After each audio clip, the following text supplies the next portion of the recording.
सलीम साफ़ी साहब, आपकी नज़र में ये कितना गैर मामूली है? बड़े सख्त अदालती रिमार्क सामने आए और फिर प्राइम मिनिस्टर साहब ने जो दलाइल पेश किए, कैसे देखा आपने? नहीं देखिए, रिमार्क्स पे या किसी के पेश होने से ज़्यादा अहमियत फ़ैसलों की होती है। तो हम ये देखेंगे कि फ़ैसला क्या आता है। और मैं समझता हूँ कि इस हवाले से हम सब बड़ी एक गफलत के मुर्तकिब हुए हैं। आप देखें, दिसंबर 2014 में ये सानहा रूनुमा हुआ। उस वक़्त खैबर पख्तूनख्वा में पीटीआई की हुकूमत थी। हम जैसे तालिब इल्म भी ये मुतालबा करते रहे कि जुडिशल कमीशन बनाया जाए, लेकिन उस वक़्त इमरान खान साहब ने अपनी हुकूमत से जुडिशल कमीशन तो नहीं बनवाया। फिर ये तो पेशावर हाई कोर्ट के हुक्म पे, यानी 2014 में सानहा हुआ था और 2018 में हाई कोर्ट के हुक्म पे वो इंक्वायरी कमीशन बनाया गया। और फिर उसकी रिपोर्ट आने के बाद अभी तक ये मामला वो ज़ेर समाअत है। तो ये देखा जाएगा कि फाइनल फैसला क्या आता है। एक मैं समझता हूँ कि एक तो प्राइम मिनिस्टर साहब ने आज सुप्रीम कोर्ट के सामने एक गलत बयानी की है। मसलन उन्होंने ये फरमाया कि मैं शुरू दिन से परवेज़ मुशर्रफ की हुकूमत के इस पॉलिसी का ख़िलाफ़ था। ये तारीख़ी तौर पर झूठ है, क्योंकि ये फ़ैसला परवेज़ मुशर्रफ ने किया था वॉर ऑन टेरर में अमेरिका का साथ देने का, अक्टूबर 2001 में।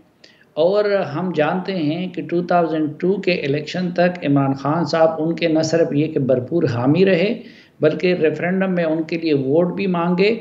और ये बयान भी उनका रिकॉर्ड पे है कि परवेज़ मुशर्रफ या पाकिस्तान की हुकूमत के पास इसके अलावा कोई चारा नहीं था। एक और चीज़ जो मेरी समझ से बालातर है, वो ये कि आज भी उन्होंने ड्रोन हमलों के मुखालफत का बड़ी शिद्दत के साथ ज़िक्र किया। तो जो इस सानहे का जो मास्टरमाइंड था, उमर मंसूर, जिसको नरे भी कहते थे, वो मारे गए अफ़गानिस्तान के अंदर। अमरीकियों ने उनको मारा ड्रोन हमले में। बाकी जो 5 कल्प्रिट्स थे उनको फौजी अदालतों से सज़ा हुई। इसी तरह मुल्ला फजलुल्लाह ड्रोन हमले में मारे गए, हकीमुल्लाह महसूद ड्रोन हमले में मारे गए, बैतुल्लाह महसूद ड्रोन हमले में मारे गए। तो अगर टीटीपी कारी हुसैन ड्रोन हमले में मारे गए, तो अगर टीटीपी को असल में किसी चीज़ ने नुकसान पहुँचाया है तो वो ड्रोन ने पहुँचाया है। लेकिन खान साहब आज सुप्रीम कोर्ट में खड़े होके ड्रोन हमलों के खिलाफ अपनी कैंपेन का क्रेडिट लेना चाह रहे थे। तो ये मुझे समझ से बालातर है कि वो किसके साथ हैं। सिक्योरिटी फेलियर टॉप लेवल से जहां से हुआ, जिसके ऊपर अदालत ने आज बात की है, उसकी नाकामी, और ऑब्वियसली हुकूमत की तरफ से 9/11 के ऊपर रख के जवाब पेश किया जा रहा है। ये काबिल कबूल है जवाब, और क्या ये मुमकिन भी है कि इस सतह की कार्रवाई की जा सके और इमरान खान साहब से एक्सपेक्ट किया जाए? देखिए, एक तो मेरे ख्याल में यकीनन ये बहुत ही अजीम सानहा था। और शायद सानहात में से जो वॉर ऑन टेरर पे हमें जो देखने को मिले, उनमें सबसे अजीम सानहा था, क्योंकि बड़े मासूम बच्चे थे। लेकिन ये सिर्फ एक सानहा नहीं था। आप देखिए कि वकला के साथ क्या हुआ, कोयटा में कितनी बार हुआ, और उस पे फिर जस्टिस फ़ाइज़ ईसा साहब की एक रिपोर्ट भी आई थी, उस पे कितना अमल हुआ, उल्टा उनको कितनी सज़ा दी गई, खुद अदलिया के अपने साथियों ने उनका कितना साथ दिया। फिर आपके जीएचक्यू में वो घुस आए थे, आपके मैरियट पे हमला हुआ, बादशाह खान यूनिवर्सिटी का हुआ, सैकड़ों शख्सियात, सियासी, इल्मी, और हमारे पख्तूनों का और कबाइल का तो इसमें बेड़ा गर्क हो गया। हमारे अजीज़ दोस्त इसमें शहीद हो गए। ख़ुद हम जैसे लोग 2001 से अगर अभी तक ज़िंदा फिर रहे हैं तो बस अल्लाह ने शायद हमारा दाना पानी रखा हुआ था। लेकिन बुनियाद क्या है? बुनियाद हमारी उस कन्फ्यूजन पे मबनी अफ़गान पॉलिसी थी। अब जिन जिन लोगों ने उस पॉलिसी को तश्कील दिया, जिन जिन लोगों ने उसको आगे बढ़ाया, जिन जिन लोगों ने उसकी वकालत की, जिन्होंने उनकी हमायत की, मैं समझता हूँ कि वो सब अपने अपने तौर पर उसके ज़िम्मेदार हैं। और फिर अगर आप हुकूमत को के लिहाज से भी देखें, अभी मसलन ये इंसानी जानों का मामला है, ये पाकिस्तान की सलामती का मामला है, लेकिन इस पे यहाँ पे सियासत भी बुरी तरह होती है। मसलन उस वक़्त जब आज कल मैं सुन रहा था उस रोज़ बिलावल साहब की, तो पीपल्स पार्टी की हुकूमत में आप देखिए अवामी नेशनल पार्टी और निगोशिएशन करने वालों में अफरासिया फटक भी शामिल होते थे। आप ज़रा स्वात के तालिबान या मौलाना सूफी मोहम्मद के साथ एएनपी की हुकूमत के मुआहदे का, और जिस पे पीपल्स पार्टी के इस वक्त के जो सूबाई सदर हैं उनके भी दस्तखत हैं, आप उस मुआहदे को निकाल के देख लें, उससे पहले क्या मुआहदे नहीं हुए। तो अपने दौर में यानी ये जो हमारी अफगान पॉलिसी थी जिसके नतीजे में ये सब कुछ हुआ, ये मुशर्रफ के दौर में इसका आगाज़ हुआ, लेकिन ये नवाज शरीफ साहब के दौर में भी कंटिन्यू रहा, ये जरदारी साहब के दौर में भी कंटिन्यू रहा, और ये आज इमरान खान के दौर में भी कंटिन्यू है। फिर तीसरा उसके बाद एक नेशनल एक्शन प्लान बना था। नेशनल एक्शन प्लान पे न पिछली हुकूमत ने संजीदगी से कोई अमल किया, और इमरान खान साहब की हुकूमत ने तो इक़्तिदार में आने के बाद उसको हाथ भी नहीं लगाया है। जो उसके लिए इदारा बताया गया नेक्टा, नेक्टा आजकल क्या है, वो पुलिस अफसरान को सज़ा देने के लिए एक बेगार कैंप है, उनको इन्होंने कितनी तवज्जो दी। तो असल में इसमें एक दो नहीं है, और इस हुकूमत से तो रत्ती भर ये तवक्को ही नहीं की जा सकती कि वो इस मामले को ना उससे दिलचस्पी रखती है ना उससे सरोकार रखती है। लेकिन कम अज़ कम माजी के हुक्मरान ये करते थे कि वो अगर मदावा नहीं कर सकते थे तो ज़ख्मों पे नमकपाशी नहीं करते थे।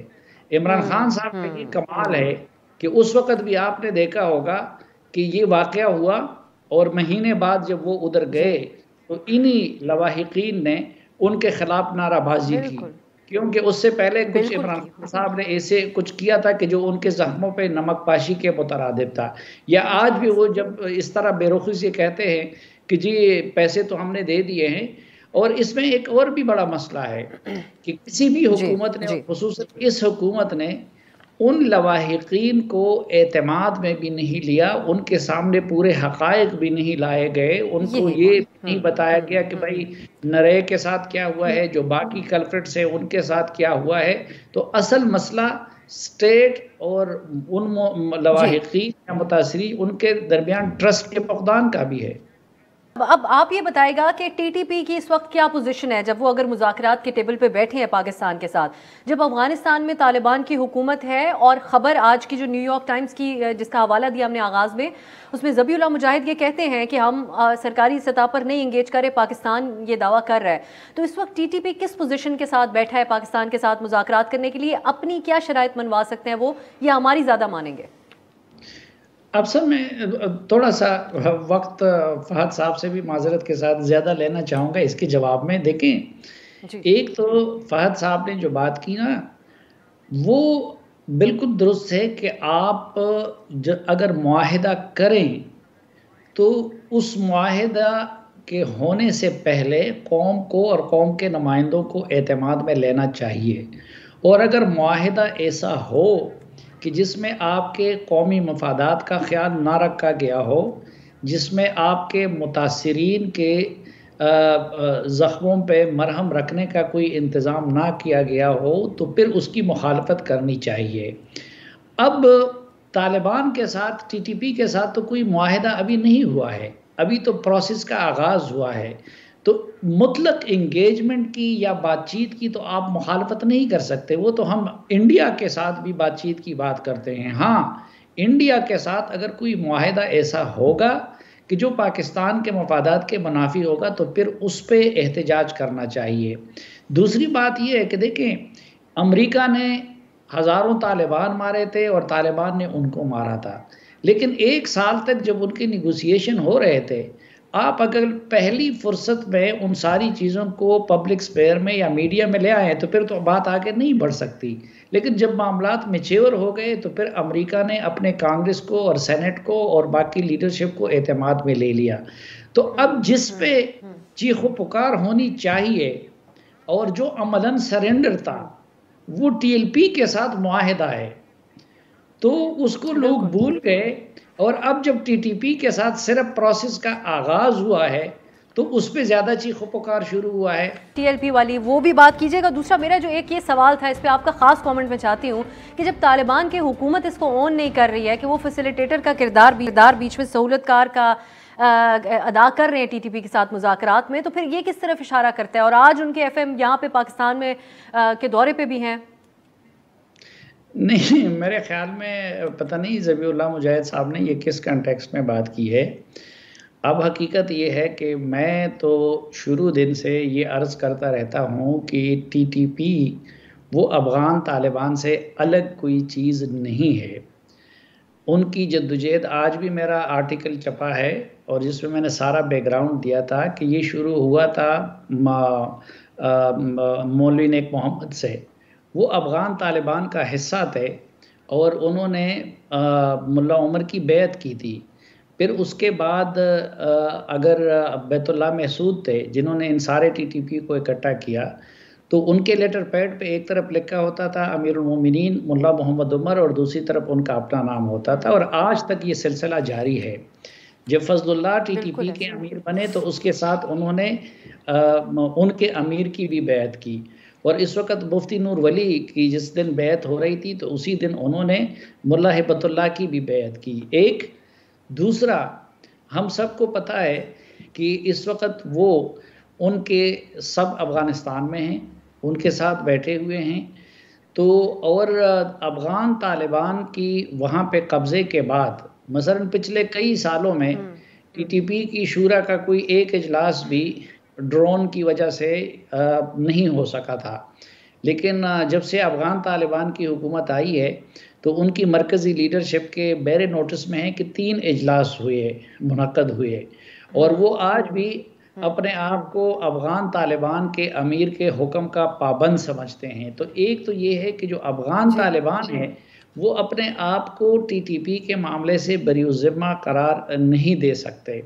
दूसरी बात ये है कि इस वक्त अफ़गान जो तालिबान हैं, वो जो हमारी इन्फॉर्मेशन है जो कुछ हो रहा है तो वो अफ़गान तालिबान ही के अहम ज़िम्मेदारान के ज़रिए हो रहा है।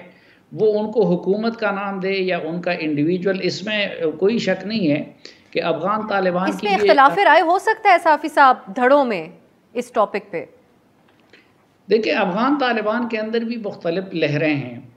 कुछ मसलन उनमें एक तकसीम गैर मरई किस्म की है, हार्ड लाइनर्स और थोड़े से मॉडरेट की बुनियाद पे भी है। उनमें ग्रेटर पख्तिया और ग्रेटर कंधार की भी एक तफरीक है। उनमें ऐसे भी लोग हैं कि जो ईरान के ज़्यादा ज़ेर असर है, उनमें ऐसे भी हैं कि जो हमारे ज़्यादा ज़ेर असर हैं।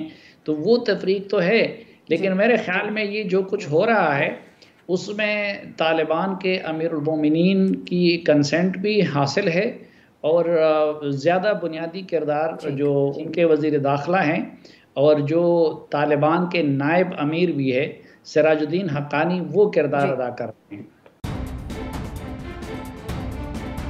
हर पीर से जुमा अपने फेवरेट शो न्यूज़ आई को YouTube पर देखने के लिए डॉन न्यूज़ के ऑफिशियल YouTube चैनल पर आइए, उसको सब्सक्राइब कीजिए और बेल आइकन को प्रेस कीजिए।